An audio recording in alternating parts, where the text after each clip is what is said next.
Okay, shalom. So where we left off, we were looking up the word for lay hold on, and it was H8610, which is tafas, which is a primitive root. It says to manipulate, i.e. to seize, chiefly to capture, wield, specifically to overlay, figuratively to use unwarrantably, catch, handle, lay, take, hold, on or over, stop surely, surprise, take. So when you go get a woman, you're taking that woman. You're taking her. And what are you taking her from? You're taking her from her father. You're taking her from her household. You take her from one household and you bring her onto your own. You see? So that's what that lay hold on means. That lay hold on means to take that woman. The same thing as it would if you to say the word rape when you lay hold on that woman. But like I said earlier, what you have is this conditioning to hear the word rape, and you automatically go to these evil images that have been created for that word. All right. So now we go to there was another word in the 29th verse, which was humbled.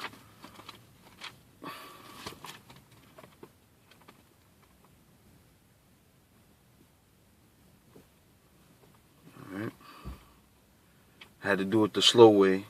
The internet wasn't working for me. So bear with me for a moment. And this is another thing that they don't do. They won't go through these books and look up these words, man. And this is why they have this confusion. Here it is here. Humble. And it was Deuteronomy 22 and 29. 6031. H6031. Okay. Okay, it says here, ana, which is, it says a primitive root, possibly, rather, identified with 6030 through the idea of looking down or browbeating, to depress, literally or figuratively, translative, or I don't know what this INTR apostrophe is an abbreviation for, but it says in various applications as follows: a base self affliction, answer by mistake for 6030, chasten self, deal hardly with, defile, exercise, force, gentleness. Now this word gentleness goes into, like, if you know anything about dealing with a woman, once you've humbled her, she's gentle. Once you humble her, once you take her, she gets soft and she gets girly.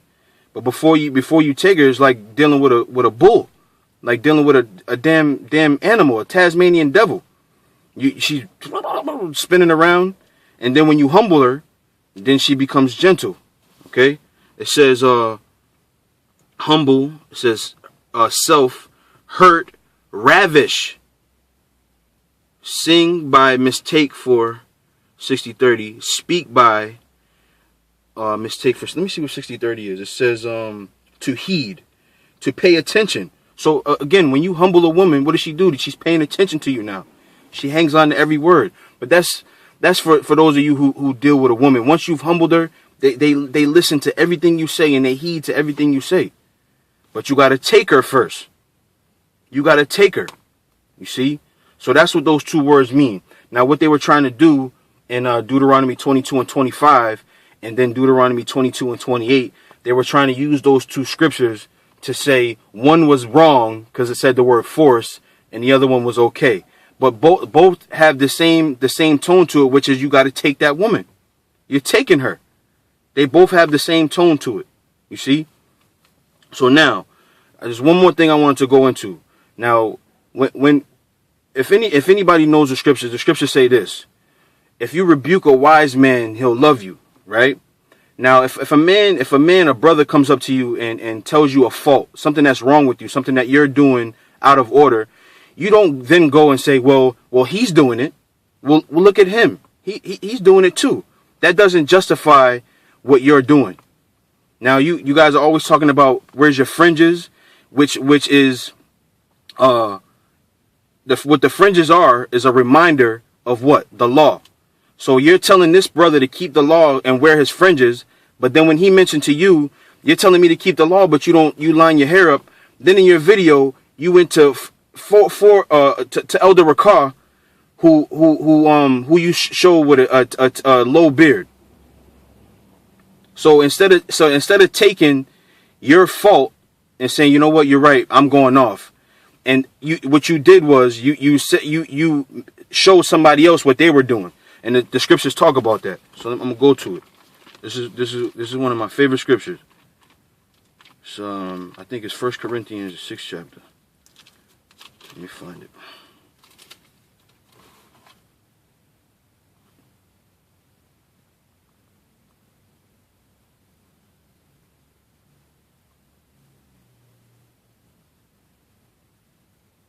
It says here.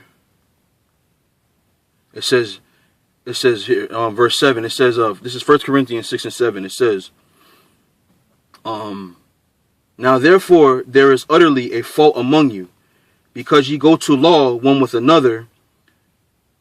Why do you not rather take wrong?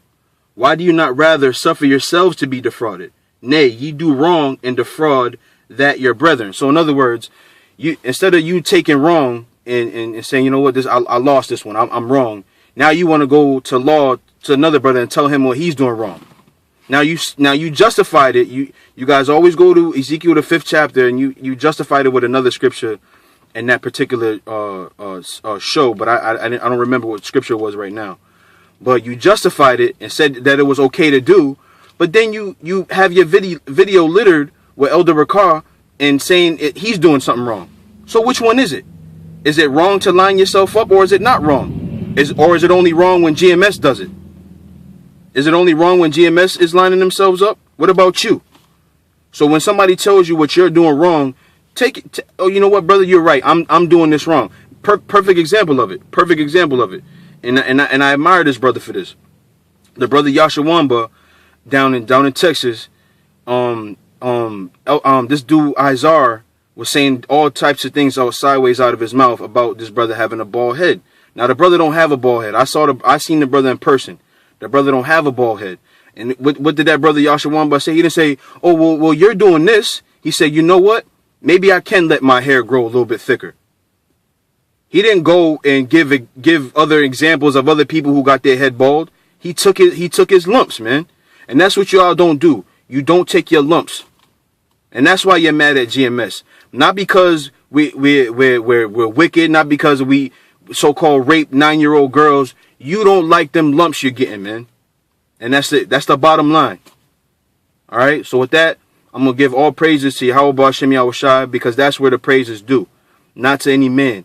It's due to Yahweh Hashem Yahushai. And GMS teaches to follow Yahweh Hashem Yahushai and follow these scriptures. Also, secondly, honor to you other brothers who are out there teaching the word in sincerity and truth. And again, all praises to Yahweh Hashem Yahushai, and double honor to the elders. All right. So with that, I'm going to say shalom.